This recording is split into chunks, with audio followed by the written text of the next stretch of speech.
Who is greater? Somebody who is born with a natural talent and without much effort, they perform really, really well? Or somebody who is not born with a natural talent and they put in a lot of hard work and effort? And maybe they don't perform as well as the person with the natural talent, but they work very hard to get there. So who is greater? Well, it depends what you value and by what yardstick are you measuring and judging them. So for example, two students in a classroom.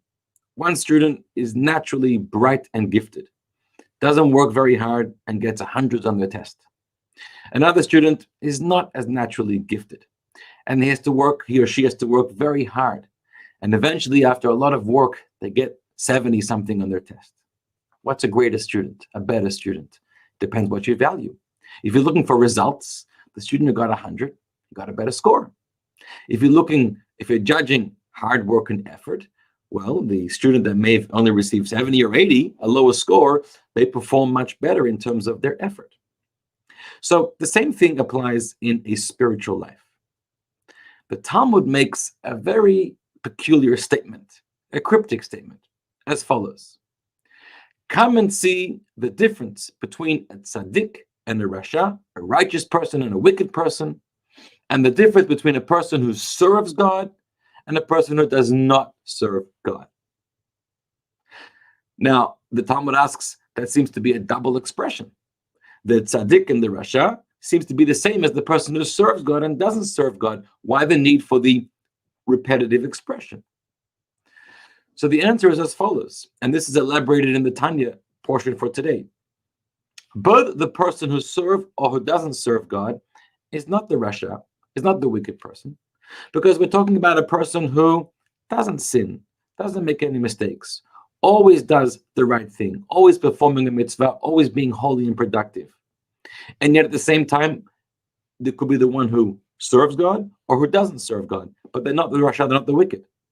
They're also not the tzaddik, the very righteous, the Alter Rebbe says, because the tzaddik would not be referred to someone as oved, someone who serves God in the active term, because the tzaddik is finished their service, finished their hard work, somebody who's completely eliminated their animal soul. They're not struggling or battling with that anymore. There's no need for any hard work.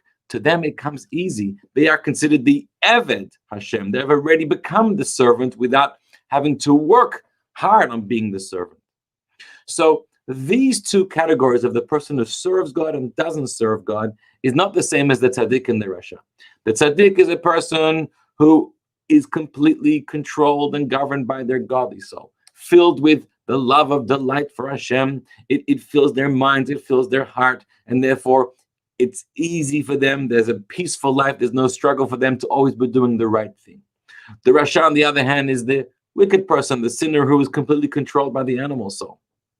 And then you have the Benoni, which is our discussion in the Tanya.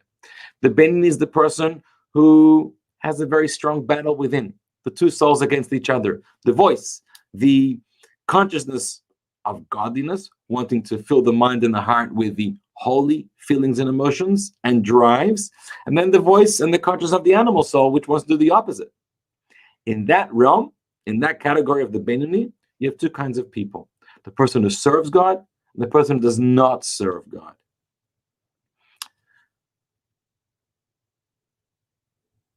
The Talmud brings an example about to show you the value of serving, meaning working hard.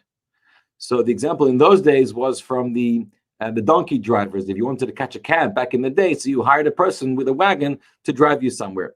So you could go up to 10 miles a day and you'd pay 1 dinar coin.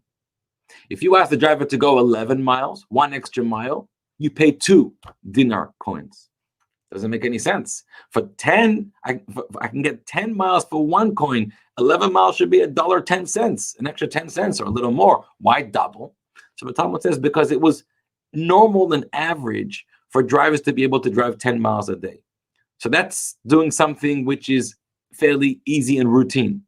You're asking them to travel an extra mile a day, which is something that is not routine, something that requires a lot more effort. It's double the price. So similarly, in a spiritual way, there is, in the spiritual life, we don't so much only value results, but the value that God enjoys and appreciates is the effort you made to get there. Did you leave your comfort zone? Did you go beyond that which comes easy and natural to you? Or did you just do that which is easy, that which comes natural to you? So in today's class, the Alter Rebbe discusses the one who does not serve God.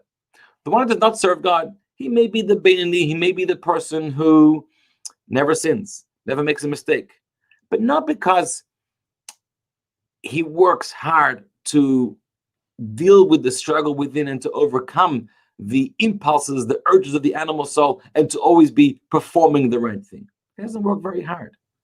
Because even though he may have a strong animal soul within, but this is a person who, by nature, is perhaps not very emotional, doesn't get very excited about things, doesn't get easily attracted to temptations, to desires, to lusts. A person who's a little more cold-blooded, so to speak, maybe a little more cerebral.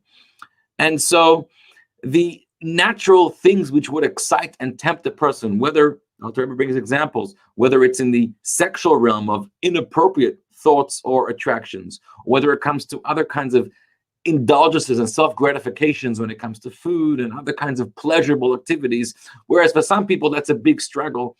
Here's the kind of person who's not really excited by those things. That's not their challenge. And so it's not like they're a tzaddik. It's not like they don't have an animal soul within them. They do, but they're not really challenged by the strong urges and desires towards these things.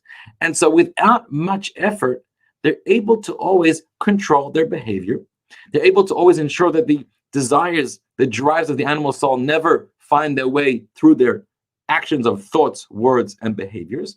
And therefore, they're always performing the right thing. They're always doing the mitzvah. They're always engaged in Torah study at their free time.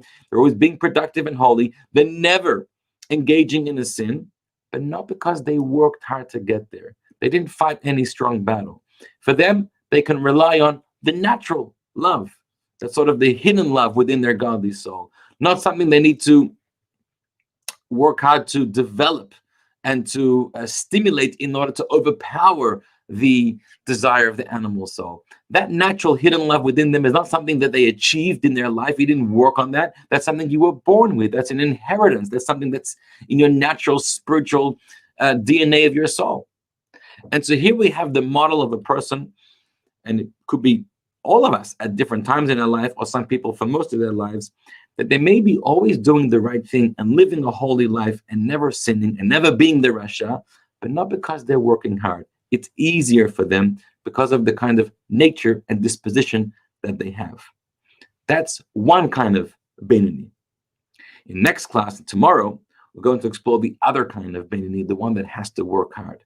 And for that, there's a special appreciation, a special value, because God appreciates hard work and service in order to be able to connect with him and do that which is good. Have a great day. God bless you.